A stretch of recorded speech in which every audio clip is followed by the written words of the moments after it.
What you doing, you other zombie nerds? I'm the AC, and that's right, I'm going to be making a separate video just for each new episode of The Walking Dead. And I'm already doing this for another show, but I thought, oh man, I might as well do it for this show too. And part of this is like, yeah, it's weird for me to start halfway through a season, but also it's because we have other Walking Dead shows coming out, maybe movies eventually. I was like, I'm going to dedicate videos of what you doing, other nerds, to just zombie and the Walking Dead universe. So, first I'm going to start with Season 10, Episode 9, Squeeze. It becomes relevant later. So, first we open up this episode where the last one left off. A lot of people are stuck in cave. Daryl, Carol, Jerry, Magna, Connie, Kelly, who else? Aaron. And there's a blood-curdling scream from Carol looking up to Alpha because she realized she was trapped. That would just seem weird out. It was just a weird scream out of nowhere. It wasn't even like a frustrated one. It was just, it's like if he was trying to scare someone. And I mean, it's a zombie show. I guess they want to be scared. But, so yeah, of course the focus of this is going to be them trying to get out of the cave. And I'm not going to talk too much about it. Honestly, I enjoyed the episode, like the episode, but it doesn't give you that much to talk about, you know, thinking beyond this. Because most of it is just them in a dark cave. And it was cool that they kept the cave dark. Because, of course, they're going to be stuck in a cave with only flashlights and little bits of fire. You want to be dark, it just makes it a little hard to see. But I appreciate them still making it dark.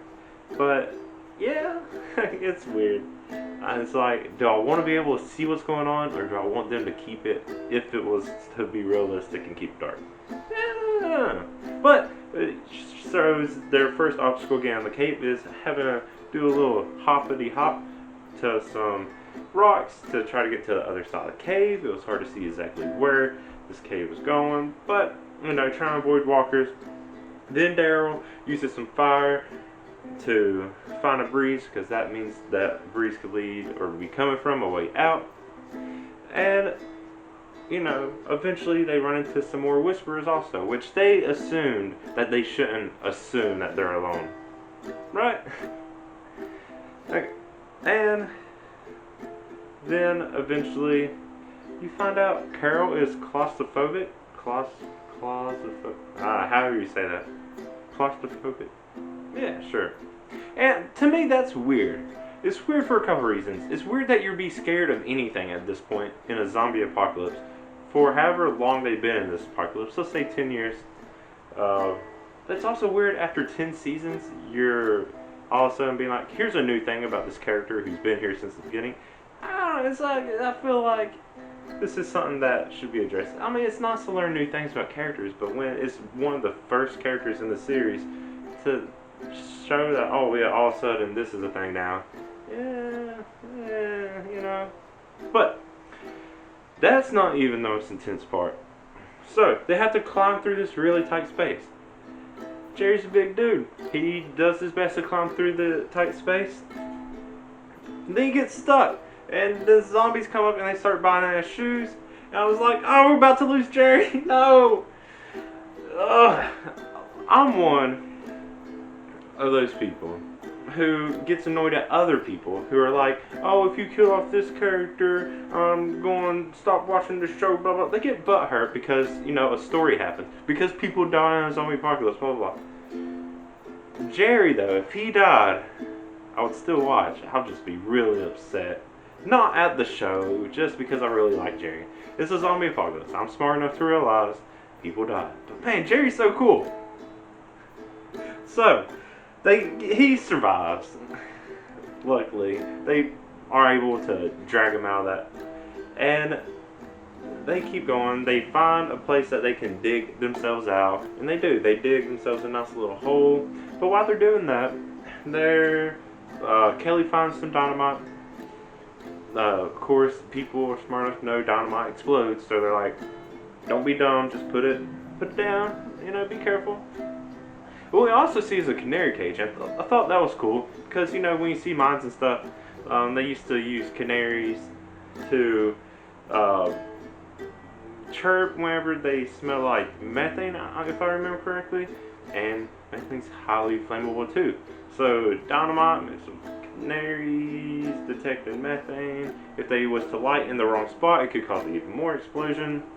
And of course it does. Carol wanders off after they find this because she's like, I want to blow up these walkers, and she almost falls into the walkers. Daryl, of course, saves her because he's smart and knows she's kind of out of it right now.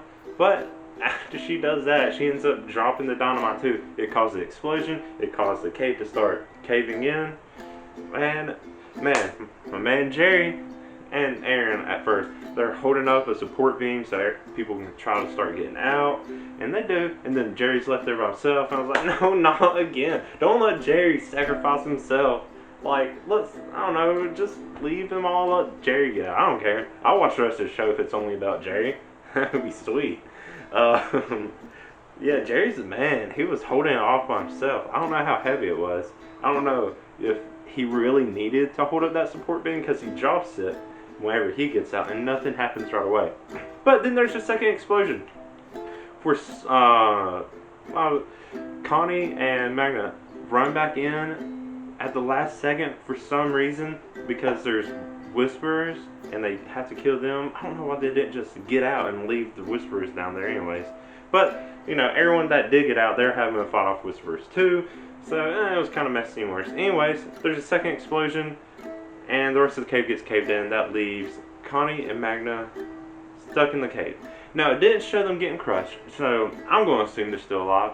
I don't know why they would just kill them. I mean, it could be possible that they do go back in the cave because that's where the Horde's at. So they're going to have to go back in there eventually.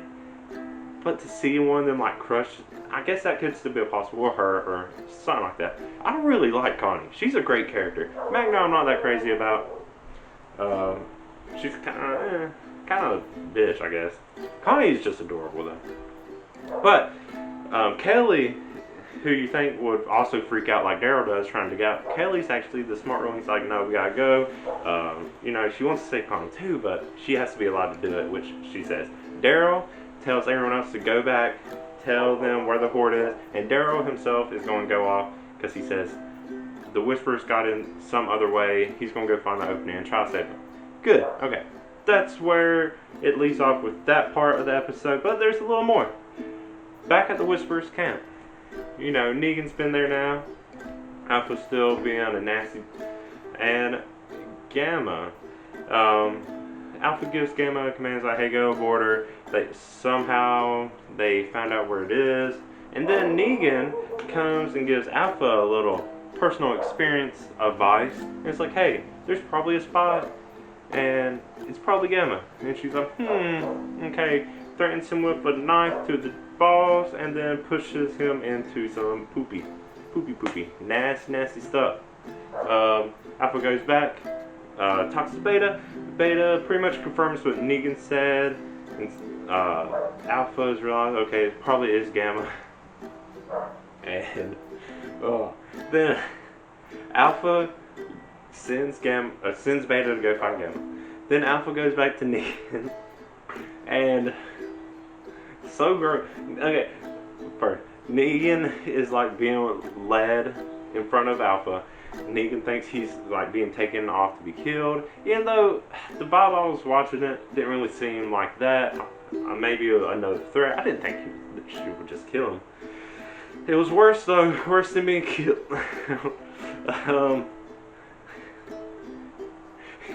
Alpha gives Negan a reward. It seems much more like a punishment. So they take off their clothes. Shows them about to do the dirty. She doesn't take off her mask, and they don't take off their socks. But you can see how dirty they are. It's so gross. I was joking, making the sound. But then I actually threw up a little bit in my mouth because it's so gross. Man, it's the hygiene thing. Negan got pushed in poop earlier. Alpha and the Whispers just never clean themselves. Even just a kiss, even minus the mask. Like, you don't know the last time they brushed your teeth. It was, oh man. It reminded me of when Henry, you know, was first getting him some. Oh man, it was, nope. Oh. So that happened. And then that's where it leaves off with that. But yeah, man. So gross. But yeah, we get to see what happens in the next episode. See what Daryl does. See if anything else happens between Negan and Alpha. I hope not. Oh man. And I know what happens in the comics. I'm trying to forget about that. So, you know, the show will be the only thing I'm focusing on. I don't spoil anything for myself. But, I can only do so much. But, what do you think? Have you been watching Walking Dead? Are you liking where it's going? Are you as disgusted about some of the stuff as I am? Did you think this was a cool mid-season premiere? Like, I enjoyed it. It wasn't too actiony, but it was cool. It was a nice, you know, welcome back to the zombie world. But, if you like what I said, like the video. If you want to hear me talk more about zombies, more about The Walking Dead, and the other Walking Dead universe projects, subscribe to my channel. I'm going to be talking about plenty of other stuff. I talk plenty about all kinds of stuff. You know, look around, see what you like. But, until the next episode comes up of The Walking Dead, I'm DSC. Thank you for watching. Bye.